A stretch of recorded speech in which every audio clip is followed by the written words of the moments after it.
ना में एक आम इंसान की तरह अपनी जिंदगी गुजारते रहे। और इसके कुछ ही अरसे बाद मदीना के मुसलमानों पर एक बहुत ही खतरनाक वक्त आया। इस्लाम की पहली जंग, जंगे बदर, जिसमें मुसलमानों के 313 की फौज के सामने 1000 काफिर खड़े थे।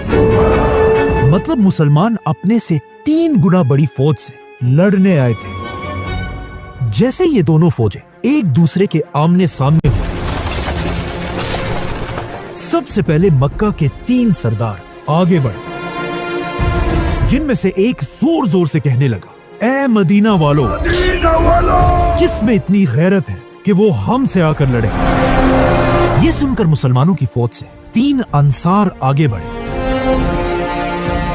लेकिन ये देखकर मक्का का सरदार कहने लगा कि तुम कौन हो, वापस जाओ और हमारे पास हमारे इक्वल मक्का के भाइयों को भेजो। ये सुनकर रसूलुल्लाह सल्लल्लाहु अलैहि वसल्लम ने अपने 3 मुसलमानों को वापस बुलाया और इन सरदारों से लड़ने के लिए मुसलमानों के 3 सरदार भेजे। और आप सल्लल्लाहु अलैहि वसल्लम ने हुक्म दिया, उबैदा उठो। उबैदा मक्का के पुराने सरदार अब्दुल मुत्तलिब के पोते थे। जिसके बाद आप सल्लल्लाहु अलैहि वसल्लम ने फिर हुक्म दिया, हमजा उठो। हमजा भी मक्का के पुराने सरदार अब्दुल मुत्तलिब के बेटे थे। और आखिर आप सल्लल्लाहु अलैहि वसल्लम ने सबके सामने हुक्म दिया कि अली उठो। अली मक्का के एक शहजादे थे, क्योंकि उनके वालिद अबू तालिब और उनके दादा अब्दुल मुत्तलिब दोनों मक्का के बड़े सरदार रहे थे। तो आप सल्लल्लाहु अलैहि वसल्लम के हुक्म से मुसलमानों के ये 3 वॉरियर्स आगे बढ़े। अचानक लड़ाई शुरू हुई। सबसे पहले हजरत अली ने एक ही वार में अपने दुश्मन को मार डाला, जिसके बाद हजरत हमजा ने भी अपने ओपोनेंट को मार डाला।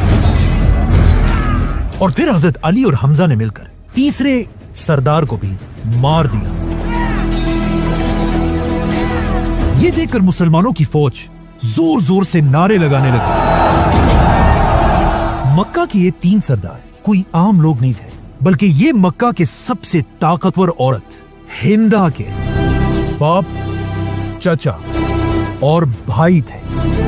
जैसे ही मक्का वालों ने अपने 3 बड़े सरदारों को इस तरह आसानी से गिरते हुए देखा, मक्का की सारी फौज ने मुसलमानों पर हमला कर दिया।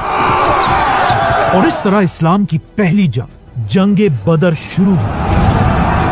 हजरत अली भी वापस जाकर मुसलमानों की फौज के